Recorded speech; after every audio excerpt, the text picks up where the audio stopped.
نے سوکھی ہوئی شاخوں پہ اپنا لہو چھڑکا تھا، ہم نے سوکھی ہوئی شاخوں پہ اپنا لہو چھڑکا تھا، پھول اگر اب بھی نہ کھلتے تو قیامت کرتے، ہمیں خبر ہے لٹیروں کے سب ٹھکانوں کی، شریک جرم نہ ہوتے تو مخبری کرتے۔ انتہائی واجب الاحترام قابل سب احترام آج قائد طلباء سالار طلباء مرکزی ناظم اعلیٰ برادر رانا ذیشان کے حکم پر آج MSO اسلام آباد کے زیر اہتمام لبیک بابری مسجد طلبہ ریلی نکالی گئی ہے۔ میں MSO اسلام آباد کے ذمہ داران بھائی نذیر اور ان کی پوری ٹیم کو مبارکباد پیش کرتا ہوں اور ان کارکنان کو شاباش دیتا ہوں کہ یاد رکھو یہ وہ لمحہ ہے جو قیامت والے دن تمہارے لیے بخشش کا سبب بنے گا۔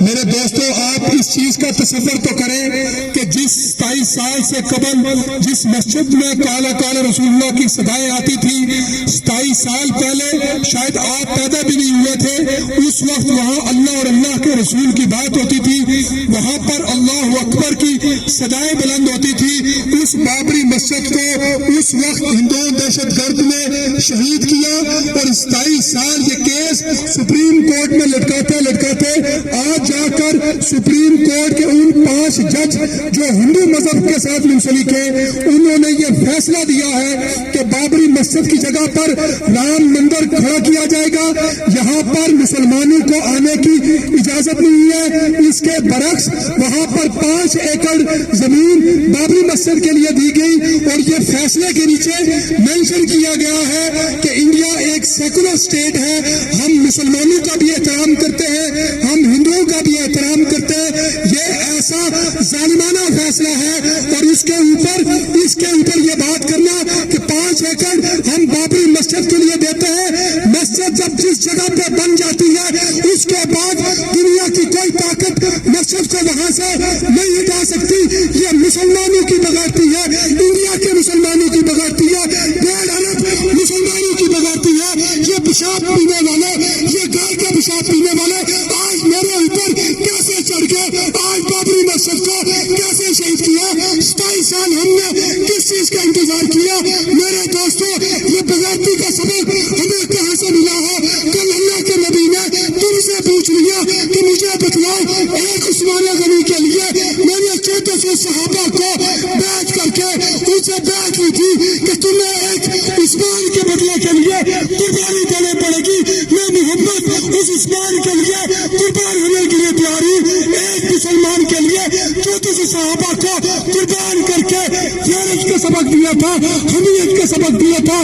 کل آقا نے، صدیق اکبر نے، امیر معاویہ نے، حیدر کرار نے، حسین بن علی نے تم سے پوچھ لیا یہ بغیرتی کا سبق تم نے کہاں سے لیا؟ ہمارے پاس کوئی جواب نہیں ہے۔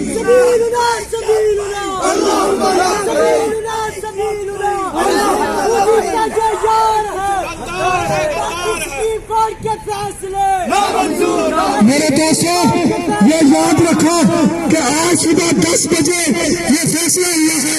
MSO پاکستان ایک غیرت مند طلبہ تنظیم ہے۔ ہم یہ سمجھتے ہیں کہ میرے دین کے اوپر، شاعر اسلام کے اوپر، میری شریعت کے اوپر حملہ ہوگا، MSO پاکستان جیل سے نہیں بیٹھے گی اور پورے پاکستان کی یوتھ کی غیرت کو جگائیں گے، ہم ان کے ایمان کو جگائیں گے۔ ہم اس وقت تک جیل سے نہیں بیٹھے جب تک مودی سرکار یہ فیصلہ واپس نہیں لیتی۔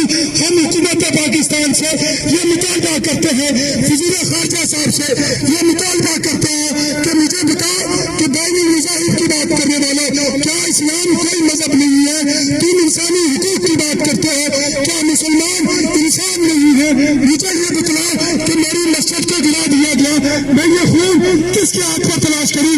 میں کس کے آگے رونا رہوں؟ مسلمانوں کو تم نے دہشت گرد بنا دیا، مجاہدین کو تم نے دہشت گرد بنا دیا۔ میں اپنے حق کے لیے کھڑا ہوتا ہوں۔ شام میں مجھے دہشت گرد کہا جاتا ہے، جموں کشمیر کے اندر مجھے دہشت گرد کہا جاتا ہے، ہر جگہ پر مجھے دہشت گرد کہا جاتا ہے۔ مجھے یہ بتاؤ کہ RSS کے ہندو کو تم کب دہشت گرد کہو گے؟ مجھے یہ بتاؤ کہ بال ٹھاکرے کے ان ہندو کو تم کب دہشت گرد کہو گے؟ ہم اس بات کے انتظار میں ہیں کہ جب تک RSS اس کو قلعدم نہیں کیا جاتا، وہاں مسلمانوں کو سہولتیں نہیں دی جاتی، اس وقت تک ہم انشاءاللہ تعالی چین سے نہیں بیٹھیں گے۔ اس کے لیے آپ تیار ہیں انشاءاللہ؟